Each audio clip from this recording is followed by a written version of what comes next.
भागवत महात्म्य सांगताना एक यशोमती नावाचा ब्राह्मण आपल्या नगरामध्ये राहत असताना वेदशास्त्र संपन्न आहे,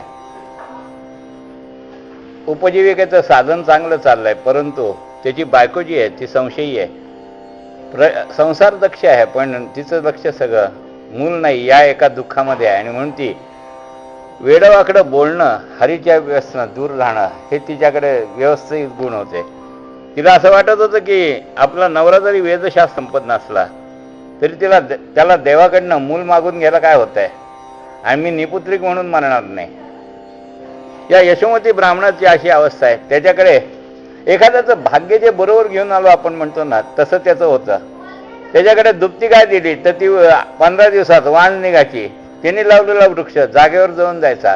निपुत्रिकाच्या हातनं जे जे होतं ते वाईट कर्म व्हायला लागतं. शेवटी त्याला असं वाटतं की जाऊ दे, सगळं आपल्या नशिबे मूल नाही असं माणूस मानाची समजूत करतं. त्याप्रमाणे यशोमती तिथनं बाहेर पडला, अरण्यात गेला. एका तळ्यावर पाणी द्यायला आणि झाडावर टेकून स्वस्त बसला असताना एक साधू तिथे आला. त्याने विचारलं, तुला नेमकं काय झालंय? तो म्हणतो, सगळं आहे, पण तो मला मुलबाळ नाही आणि तुम्ही मुलबाळ द्या.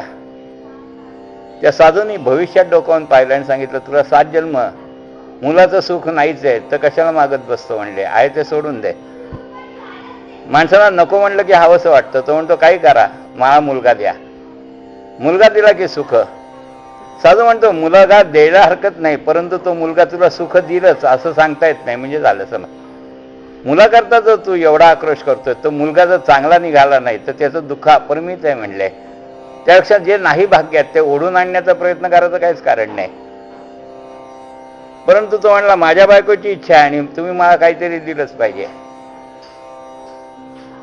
त्या साधूने त्याच्या हातात एक लाडू ठेवला आणि सांगितलं, पत्नीला सांग की हा खा आणि 1 वर्षभर तू काय कर, तोंडातून वाईट शब्द वापरायचा नाही. आपल्याला दिलेली कर्तव्य जी आहेत, कर्म आहेत, ती करायची आणि शांत राहायचं. हरीचं स्मरण कर, बाकी काय करू नको, एवढंच कर.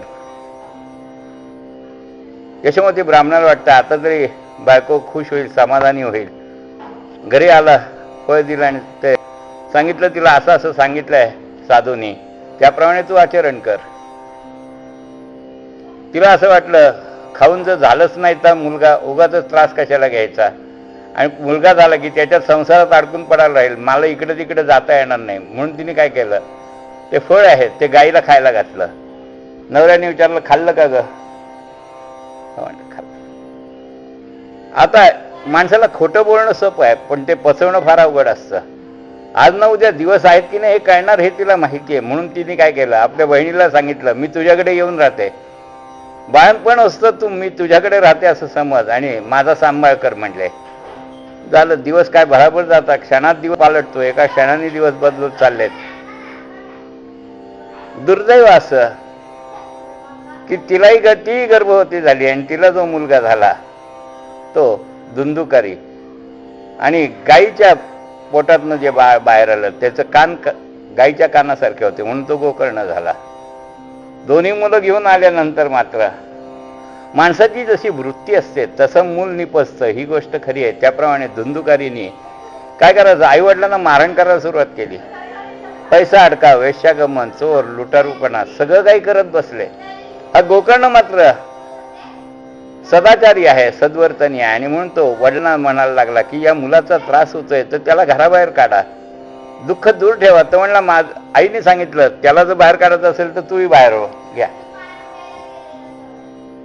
आमच्या गोकर्णाला वाटतंय त्याला बाहेर काढून आपलं काय व्हायचं, त्याच्या भाग्यात जे आहे ते होणार हे नक्की, आणि आई वडिलांना जो त्रास व्हायचा तो होणारच. होता होता त्या ब्राह्मणाने देहत्याग केला. मग तर काय, मुलाला सगळं रान मोकळं मिळालं, घर विकलं, दार विकलं, संपत्ती उधाराला सुरुवात केली.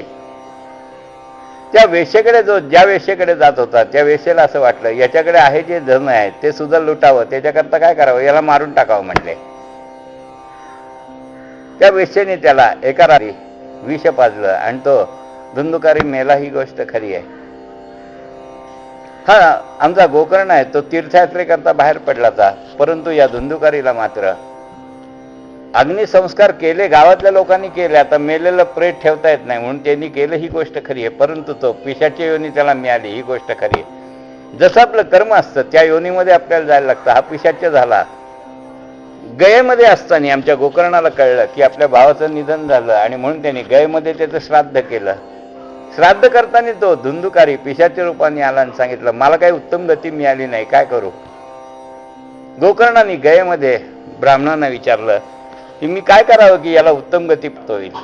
हा देह तर टाकून घ्या, पण त्याला उत्तम गती करता काय करू.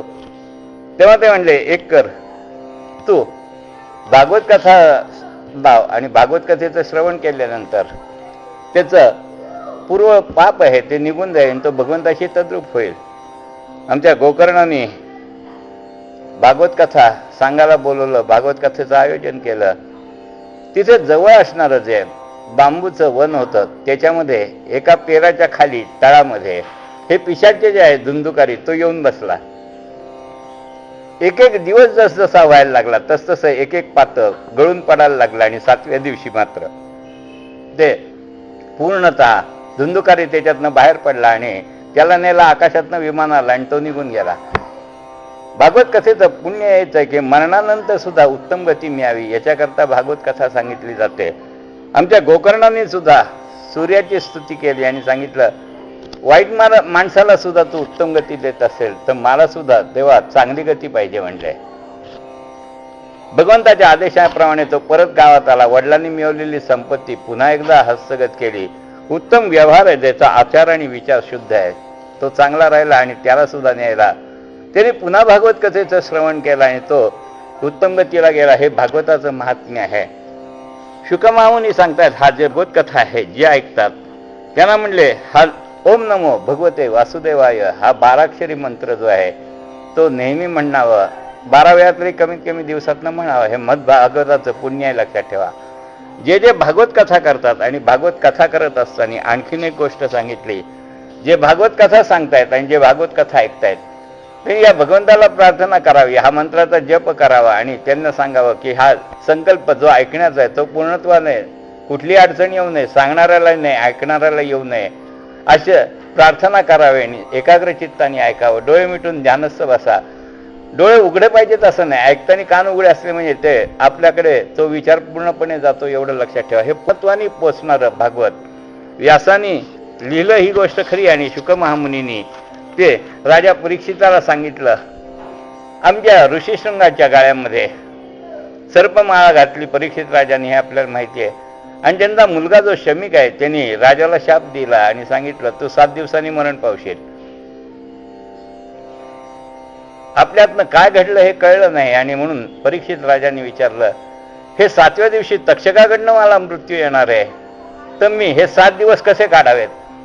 आपल्याला मृत्यू माहीत नाही म्हणून आपण बेसावत आहोत, पण 7 दिवसांनी मृत्यू हे एकदा कळल्यानंतर माणसाच्या पायाखालची जमीन सरकते. राजा परीक्षाही विचार करतोय, मी पांडव वंशात आलो, ज्या पांडव वंशाला भगवान श्रीकृष्णांचा वरदास्त आहे नव्हे, मी गर्भामध्ये असताना सुद्धा मातेच्या गर्भामध्ये असताना या भगवंतांनी माझं संरक्षण केलं. असा मी परीक्षित राजा असताना मला तक्षकाकडनं मृत्यू येणार, मला मृत्यूची भीती नाही, पण मला उत्तम गती कशी मिळेल हे मला कळलं पाहिजे आणि त्याच्याकरता मी कुठलं व्रत करावं, वैकल्य करावं. राजा विचारत आहे आणि त्याला असं वाटलं की आपण गंगा तीरावर जावं, प्रायपवेशन करावं आणि ह्या 7व्या दिवशी जर येणारच असेल तर मृत्यू स्वीकारावा, हसं तसं स्वीकारावं. जी जीवयोनी मिळेल त्या जीवयोनीमध्ये जायचं आहे. परंतु भगवंताशी जी एकरूपता आहे ती कायम राहावी असं त्याला वाटणे, म्हणून तो काय त्यांनी गंगातीरी गेल्यानंतर मात्र शौनकादिक ऋषी जे होते त्यांच्याजवळ सुत येत आणि सुत महामुनींना शौनक ऋषींनी विचारलं की असं भागवत कथेमध्ये असं काय विशेष आहे आणि भगवंता व्यासांना सुद्धा हे भागवत सांगावं असं का वाटलं तेवढं सांगा. ते म्हणतात, शम्यप्रास तीरावर आश्रमामध्ये व्यास बसले असताना नारद महर्षी तिथे गेले आणि नारदांनी विचारलं, व्यासा तुझी चर्या उतरलेली दिसते, काळवंडलेली दिसते, असं काय झालं म्हणले. व्यास म्हणतायत, 4 वेद केले, 6 शास्त्र केली, 18 पुराणं केली, 5वा वेद जो आहे इतिहास तोही लिहिला, तरी माझ्या मनाला शांती मिळत नाही, काय करू तेवढं सांगा म्हटलंय. नारद महर्षी म्हणतायत, व्यासा हे जे सगळं तू केलं ते तू केलं याची जाणीव तुला आहे, म्हणून तिथे भगवंतार्पण बुद्धी नसल्यामुळे तुला मनशांती मिळत नाही. असं कर, भगवंताच्या गुणांचं लीलांचं वर्णन कर आणि भगवंतालाच जर अर्पण केलंस तर ते तुला मनशांती देईल, एवढं लक्षात ठेव. व्यासांना सांगून मोकळे झाले. मग आता हे जे भागवत आहे ते सांगण्याकरता लिहिण्याकरता व्यासांना असं वाटतंय की कोणीतरी लेखनिक असला पाहिजे. त्यांनीच नारद महर्षींना विचारलं की आता लेखनिक कुठनं आणू, तेवढं कुणाला लिहायला सांगू, मी सांगेन हे खरं आहे पण लिहिणारा कोणीतरी पाहिजे ना, लिहून घ्यायला पाहिजे. नारद महर्षी म्हणतात बुद्धीची देवता जी गणपती आहे त्या गणेशाला आवाहन कर आणि गणेशालाच तू सांग की लेखनिक हो म्हणून. व्यासांचा अधिकार मोठा आहे. प्रत्येक कार्याला गणेशाचे पूजन केल्याशिवाय कुठलंही कार्य सिद्धीला जात नाही. आपल्याला माहिती आहे सत्यनारायण सुद्धा अगोदर गणपतीची पूजा, नंतर भगवान श्रीकृष्णांची पूजा. व्यासाने गणेश पूजन केलं आणि गणपतीला आवाहन केलं आणि सांगितलं लेखनिक हो, मला भागवत सांगायचं आहे. गणपती म्हणतायत व्यासा मी लेखनिक व्हायला तयार आहे पण माझी एक अट आहे, तू थांबलास की मी उठून जाईल. झालं समजा. म्हणजे सातत्याने जे ज्ञान समृद्ध होतं प्रवाहित होतं तोपर्यंत म्हणजे मी थांबीन, नंतर मी निघून जाईल. तू थांबला की मी निघालो. आपल्या सोय आहे 7 दिवस झाले की एक एक दिवस उठून जात यायचं, पण इथे गणपती म्हणतायत तू थांबला की मी निघालो.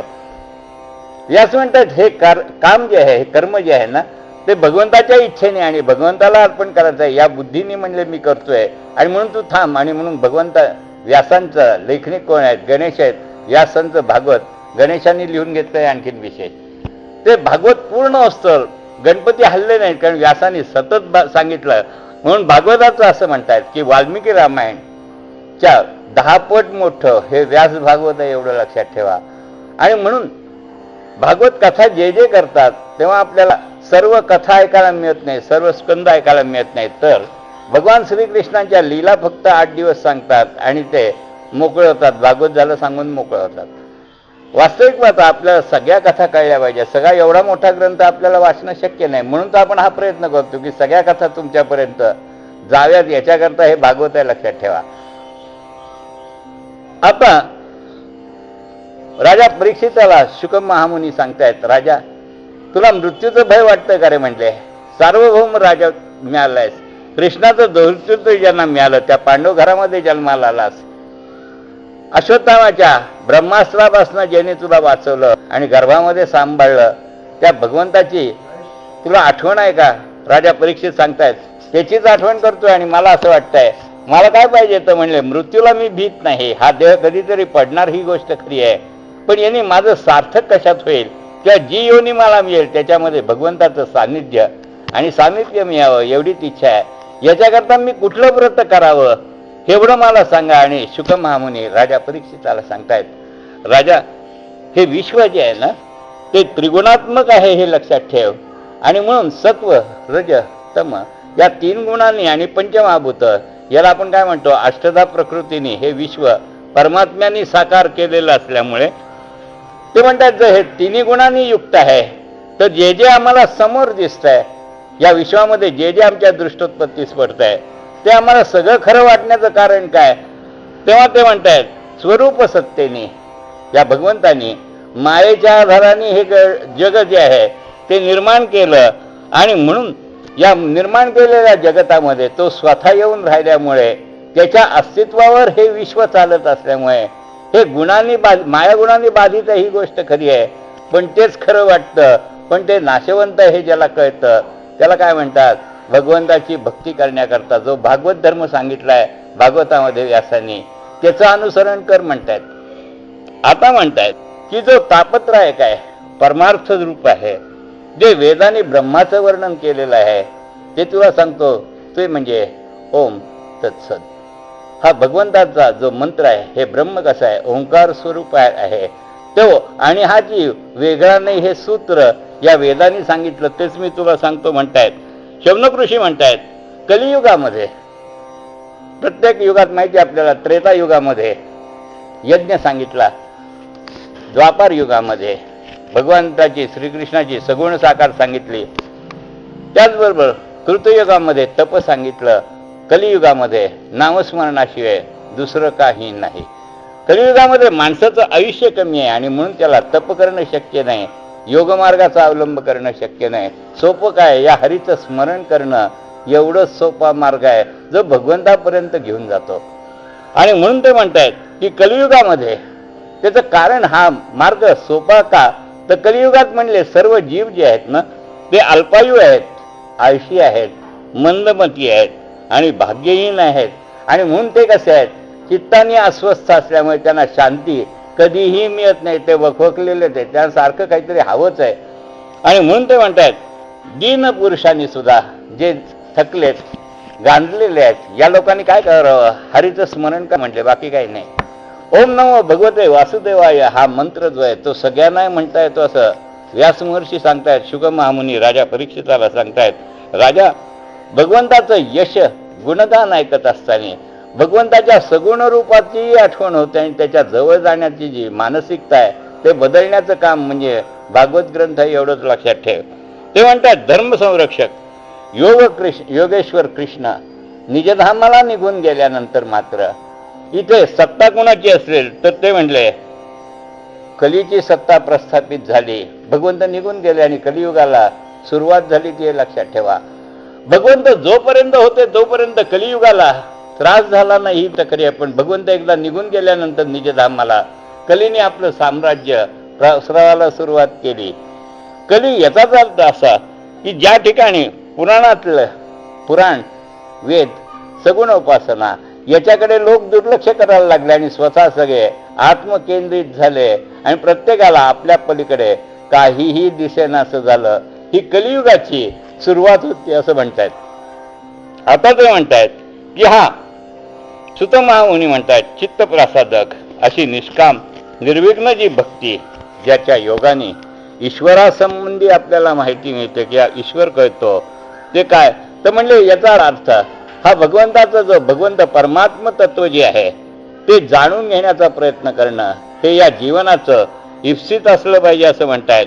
आणि म्हणून या भागवत धर्माचं गुणमयी मायेच्या अंगाने या परमात्म्याने हे विश्व साकार केलं ही जरी गोष्ट खरी असली तरी पंचमहाभूतांच्या ठिकाणी हा परमात्मा स्वतः येऊन राहिला ही लक्षात ठेवा. हे त्याचंच साम्राज्य आहे आणि परमात्म्याच्या सत्तेने येता येता सुत महामुनी म्हणतात या जगताचा उत्पन्न करण्याची ही भगवत इच्छा असल्यामुळे त्याच्यामध्ये महत्त्व, अहंकार आणि 16 कला यांनी युक्त असा हा जीव निर्माण झाला. भगवंताचं हे वैभव आहे असं म्हणतायत.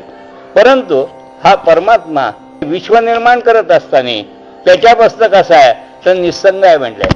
सर्व भगवंतांनी निर्माण करून सुद्धा भगवंताला कशाचाही मोह नाही आणि तो कशातही गुंतला नाही. शुक महामुनींना सुत विचारतायत मग आता या विश्वाची रचना करताना भगवंतानी कुठे सुरुवात केली आणि कशापर्यंत तो भगवंत सगळीकडे आला तेही सांगून टाका. या भगवंतानी स्वेच्छेने हा जर हे विश्व साकार केलेलं असेल तर ते म्हणले भगवंतानी सुरुवात कुठनं केली ते सांगा.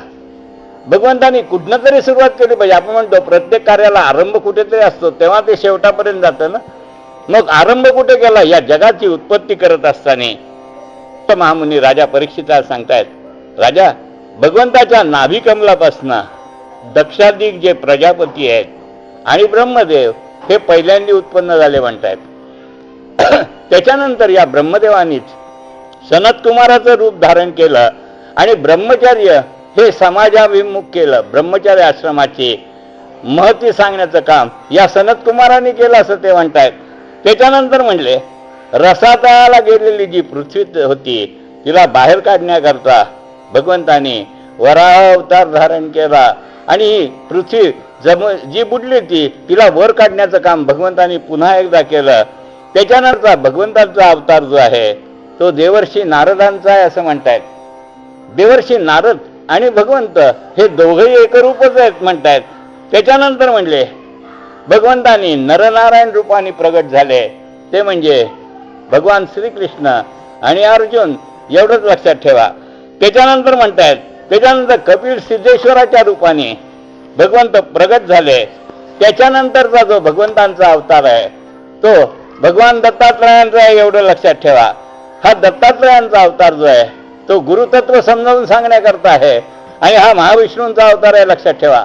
3 मुखी असणारा दत्त जेव्हा आपण पाहतो ते भगवान विष्णूंचं स्वरूप आहे लक्षात ठेवा. म्हणतो ब्रह्मा विष्णू आणि महेश जे एकत्र आहेत त्याला त्रिगुणात्मक जो आहे हा परमात्मा कसा आहे, म्हणून भगवान दत्तात्रय हे भगवान विष्णूंचा अवतार आहे, लक्षात ठेवा. ते म्हणतात त्याच्यानंतर यज्ञ ही संकल्पना समाजाभिमुख करण्याकरता, म्हणजे प्रत्येक गोष्ट भगवंताकडनं मागून घेत असताना यज्ञ या स्वरूपात करण्याकरता यज्ञदेवता म्हणून हा भगवंत प्रगट झाला, त्याला यज्ञदेवता म्हणतात. त्याच्यानंतर ऋषभदेवाच्या रूपाने हा प्रगट झाला.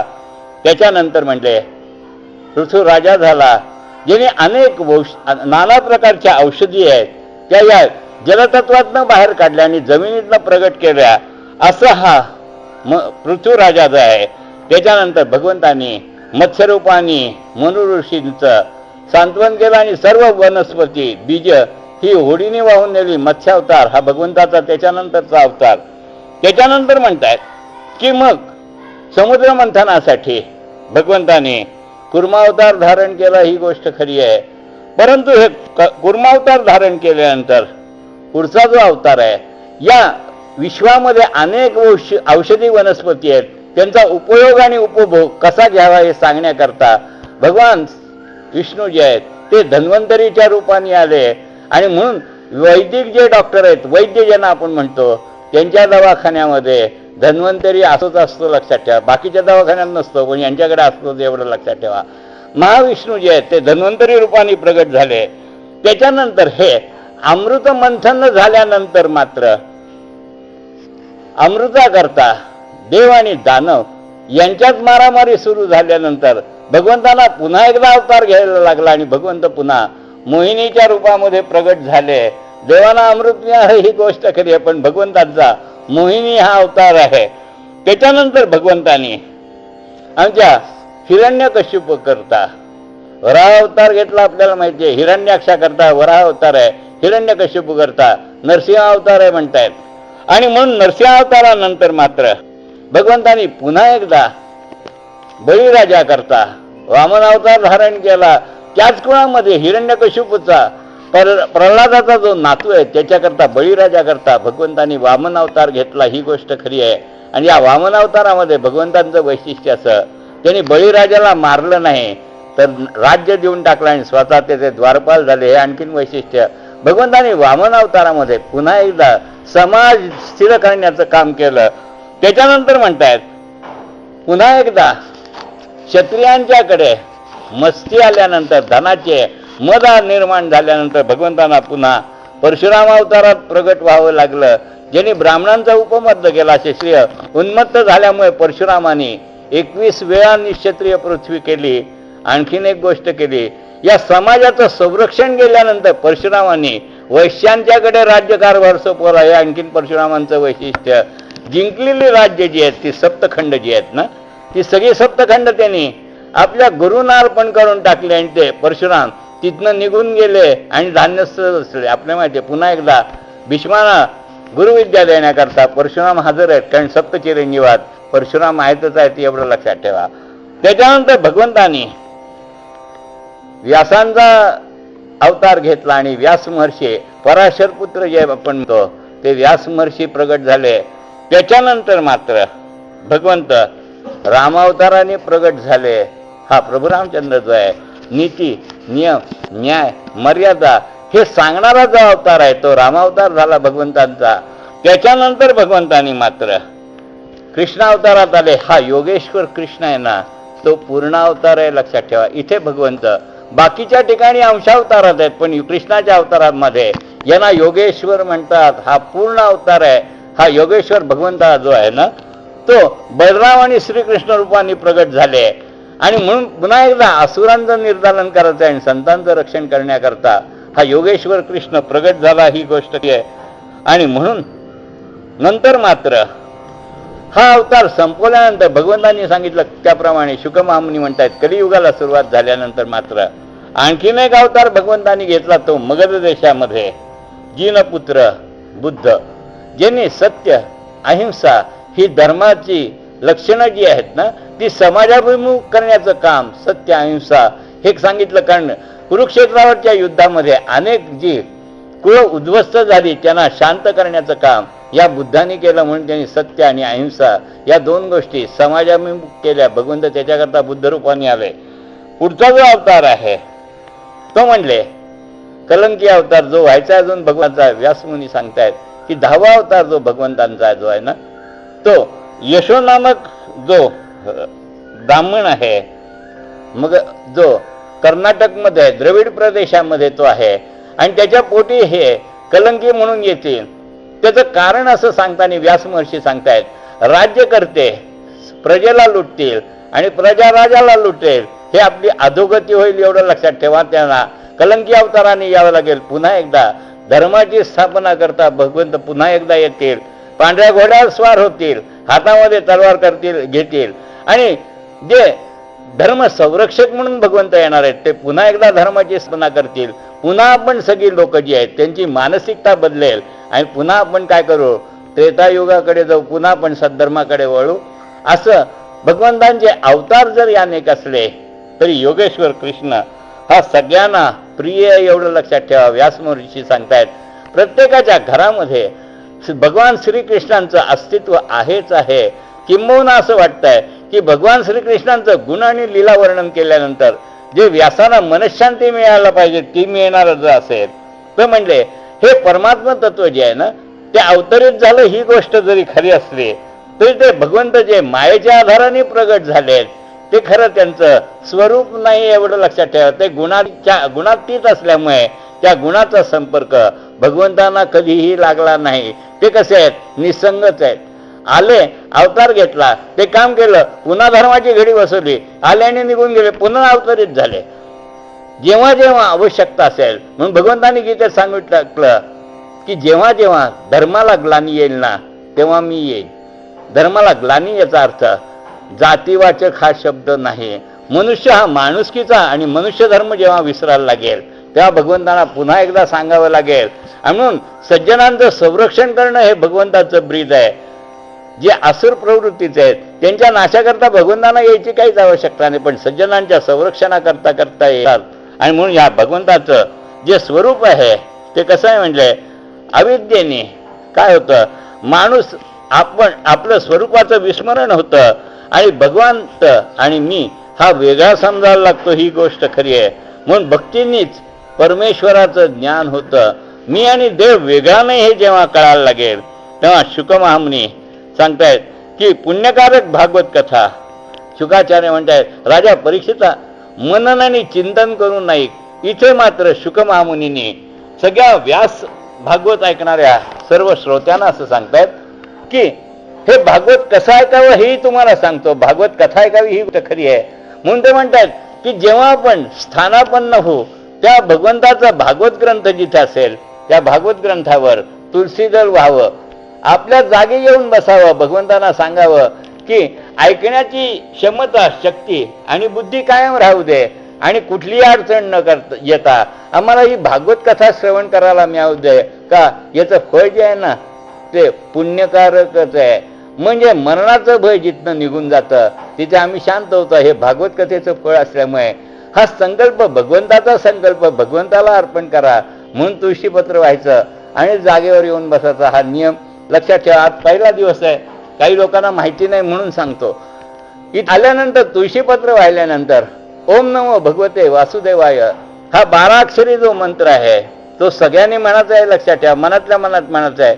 1 मिनिट फक्त लागेल. त्याच्यानंतर भागवत कथा सुरू करायची. समजा उशीर झाला तर मध्ये उठून यायचं नाही तुळशीपत्र व्हायला. संपल्यानंतर इथे यायचं, तुळशीपत्र व्हायचं. प्रसाद हा आपण जे 15 दिवस करणार आहोत भागवत त्याच्यामध्ये कुणीही प्रसाद वाटायला येणार नाही. आपल्या हाताने घ्यायचा आहे. फक्त भान ठेवा लोकांनाही मिळाला पाहिजे. आपल्या हाताने घ्यायचं आणि पुढे. त्याचबरोबर काही लोकांना असं वाटतं की आम्ही काय करायचं तर त्या नवनाथाला सांगा की उद्या आम्हाला काय द्यायचं असेल ते आम्ही घेऊ, इथे देवापुढे ठेवू, सगळ्यांनी आपल्या हाताने प्रसाद घेऊन टाका. असं बंधनकारक कुणावरही नाही. फक्त लक्षात ठेवा अगोदर सांगा, नाही तर भोंडल्याची खिरापत होईल. यांनी आणलं त्यांनी आणलं, लोक खातच बसतील, भागवत कथा जागेवर राहायची. तसं होऊ नये म्हणून मुद्दाम सांगतो. आणि म्हणून हे कलश याच्याकरताच आहे की जे तुम्ही 15 दिवस जे जे दान करत जाणार आहात या कलशात टाकत जाणार आहात ना ते सर्व आपण जेव्हा द्वारकेला जातो तेव्हा गाईच्या चाऱ्याकरता हा पैसा तिथपर्यंत पोचता होतो एवढं लक्षात ठेवा. सक्ती काहीही नाही. म्हणून हे निश्चित लक्षात ठेवा. रोज सांगायची जरूर नाही, माझ्या हातात पैसे द्यायची जरूर नाही. त्या कलशामध्येच टाकायचं. 15 दिवस झाले जेवढा जमा असेल ते आपण भगवंताच्या करता पाठवून देणारच हे लक्षात ठेवा. आता भागवताची सुरुवात करताना शुल्क महामुनी सांगतायत, राजा, ही पुण्यकारक कथा ऐकल्यानंतर, मृत्यूचं भय निघून एकदा गेल्यानंतर, भगवंताचं सानिध्य सामिप्य आपल्याला अनुभवाला येण्याकरता भागवत कथा तू मनन आणि चिंतनपूर्वक ऐक. आणि याच्याकरता काय कर, डोळे मीट, म्हणजे बाहेरच्या विश्वावर पडदा पडल्याशिवाय भागवत कथा तुझ्या अंतःकरणापर्यंत पोहोचणार नाही. आणि म्हणून ते म्हणतायत की हा राजा परीक्षित जो आहे त्याने स्वतःच्या कल्याणाकरता शत्रुसुद्धा संपत्ती अर्पण करून ज्याला शरण आले असा परीक्षित राजा असताना सुद्धा, दुर्घट असणाऱ्या राजलक्ष्मीचा सुद्धा त्याग करायला तयार असणारा सुद्धा तो त्याच्या हातनं पापकर्म का घडावं. हा पांडवांचा वंश आहे, ज्याच्या वंशामध्ये भगवान श्रीकृष्ण सातत्याने ज्यांच्या बरोबर आहेत, अशा कुळामध्ये जन्माला येऊन सुद्धा राजा परीक्षिताच्याकडनं जे पापकर्म घडलं ते कशामुळे.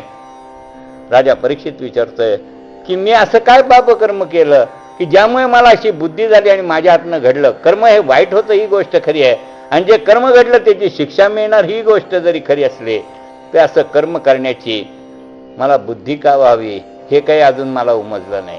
हे वाईट आहे हे कळत आहे. शुक महामुनी सांगतायत, राजा परीक्षिता, प्रत्येक गोष्टीला, प्रत्येक कर्माला काही ना काहीतरी कारण असतं हे लक्षात ठेवा. आणि म्हणून या कारणामुळे ते कर्म घडतं, आणि कर्म घडल्यानंतर ते पुण्यकारक किंवा पापकारक जे फळ असतं ते आपल्याला मिळतं एवढं लक्षात ठेवा. शुक महामुनी सांगतायत की ऋषीशृंगांच्या आश्रमात तू गेला, तहानेलेला होता, भुकेजलेला होता, ही गोष्ट जरी खरी असली तरी जातानी कलियुगला जे तू वरदान दिलं त्याचा परिणाम असा झाला, अर्जुनाने ज्या ज्या राजांचे मुकुट जिंकून आणले त्याच्यातला एक मुकुट जो आहे तो दुर्योधनाचा होता, तो तू डोक्यावर घातला, आणि त्यामुळे तुझी बुद्धी भ्रमित झाली आणि तू ऋषीशृंगांच्या गळ्यामध्ये मेलेला सर्प घातला. परिणाम असा झाला, त्यांच्या पुत्रांनी शमिकाने तुला शाप दिला, 7व्या दिवशी तुला मरण आहे हे नक्की सांगितलं, तक्षला चावून तुला मरण आहे हे सांगितलं, ही गोष्ट खरी आहे. पण हा कलियुगाचा प्रभाव आहे एवढं लक्षात ठेव. म्हणून माणसाने कर्म करत असताना सावधान असावं असं म्हणतायत शुक महामुनी सांगतायत, राजा परीक्षिता, आता जे घडून गेलं त्याच्याबद्दल काहीच विचार करून उपयोग नाही. आता काय करावं, इथनं जाणारच असेल तर सगळ्याच्या मोहातनं बाहेर कसं पडता येईल याचा विचार कर. आणि जो मृत्यू निश्चित आहे त्याला सामोरं जाण्याचं जे धैर्य आहे ते कशाने मिळेल म्हणले, भगवत कथेने मिळेल म्हणले. हा देह सोडून जायचंय, 7 दिवसाचा अवकाश आहे, ही गोष्ट खरी आहे. आपल्याला असं वाटलं पाहिजे की राजा परीक्षिताला कळलं तरी 7 दिवसांनी मृत्यू आहे, आपल्याला कधी येणार नाही माहीत नाही, त्यामुळे आपण आपल्याच गुरमीत अजून बरेच दिवस आहेत, कधी आलं की संपलं. त्यामुळे आम्हाला भगवंतापर्यंत जायचं किंवा भगवंत कसा प्राप्त होईल याचा आम्ही विचार करत नाही, ही खरी गोष्ट आहे. शुक महामुनी राजा परीक्षिताला सांगतायत, राजा, जे घडून घेतलं ते घडू नये ही गोष्ट खरी आहे, पण प्रत्येक गोष्टीला क्षय हा आहेच. याचाच अर्थ असा, जे जे निर्माण झालं ते नाहीसं होतं ही गोष्ट खरी आहे. निमित्त काही जरी असलं ते तुझ्यातनं पापकर्म जर घडलं असेल तर त्या संघामध्ये राहू नकोस, आणि त्या संघापासून जर बाहेर व्हायचं असेल तर मनपूर्वक मी जे तुला भागवत कथा सांगतोय ती ऐक, ती अंतःकरणात उतरव, त्याने चित्तशुद्धी होईल, मनशुद्धी होईल. आणखीन एक गोष्ट होईल, तुझं मत येणार नाही पण तू मरणाकरता सामोरं जायला तयार राहशील, एवढं मात्र निश्चित होईल. भागवत कथेचं हे वैशिष्ट्य आहे. माणसाला सगळ्यात मोठं दुःख कुठलं आहे, ते इथनं जायचं प्रत्येकाला दुःख आहे. अज्ञानात आहे म्हणून आपल्याला बरं वाटतंय, परंतु शुक महामुनी सांगतायत, राजा परीक्षिता, जे निश्चित आहे, जे जन्माबरोबरच आपल्याबरोबर आलेलं आहे ते टाळता येत नाही, भगवंतही ते टाळत नाहीत, एवढं लक्षात ठेवा. सामोरं हे जायचंच आहे हे जर असेल तर आपलं धैर्य असलं पाहिजे. म्हणजेच या विश्वामध्ये जे जे मी माझं म्हणतोय ते सगळं इथे टाकून मला जायचंय, ह्या बुद्धीचा निश्चय होणं सगळ्यात महत्वाचं. तरच हरिरूपाशी आपल्याला एकरूपता साधता येईल, एवढं लक्षात ठेव. राजा परीक्षिता, तू सम्राट आहेस वगैरे सगळं विसरून जा, तुला पत्नी आहे, मुलं आहेत, हे सगळं विसरून जा, आणि आलेलं कर्म जे आहे ते माझ्यातनं घडलेलं आहे, ते पापकर्म आहे, निंद्यकर्म आहे, चुकीने घडलंय ही गोष्ट जरी खरी असली तरी त्याचं भोक्तृत्व माझ्याकडे आहे, बाकी कुणीही घेणार नाही, एवढं लक्षात ठेव. वाईटाच्या बाजूला कुणीही नसतं, चांगल्याच्या बाजूला सगळे असतात, एवढंच लक्षात ठेव. तुझ्या हातनं घडलंय ना, तुझं तुलाच भोगाचं आहे, एवढं लक्षात ठेव. कसा म्हणतो आता विश्वात्मिके देव येणे वागेजने तोषावे तोषोनीमध्ये द्यावे कसायदा जे खळांची व्यंकटी सांडो तया सत्कर्मी रती वाढो भूता परस्परे जडो मैत्र जीवांचे बिरुतांचे तिमिर जाव विश्व स्वधर्म सूर्य पाहो जो जे वांछील तो ते लाहो प्राणी या वर्षत सकळ मंगल ईश्वर निष्ठांची मांदी आळी अनवरत भूमंडळी भेटतो तया भूता चला कल्पतरूंचे आरो चेतना चिंतामणीचे जे गाव बोलते जे अर्णव पियुषांचे चंद्रमे जे अलांछन मार्तंड जे तापही ते सर्वाही सदा सज्जन सोयरे होते किंबहुना सर्व सुखी पूर्ण होणे तिन्ही बौकी भजिदो आदि पुरखी अखंडित आणि ग्रंथोपजीवी ये विशेषी लोकी ये दृष्टादृष्ट विजय होवावे जे तेच म्हणे श्री विश्वेश्वरराव हा होईल दान पसाव येणेवरे ज्ञानदेव सुखी आजावा कुंडली कवरदा हरी विठ्ठल श्री ज्ञानदेव तुका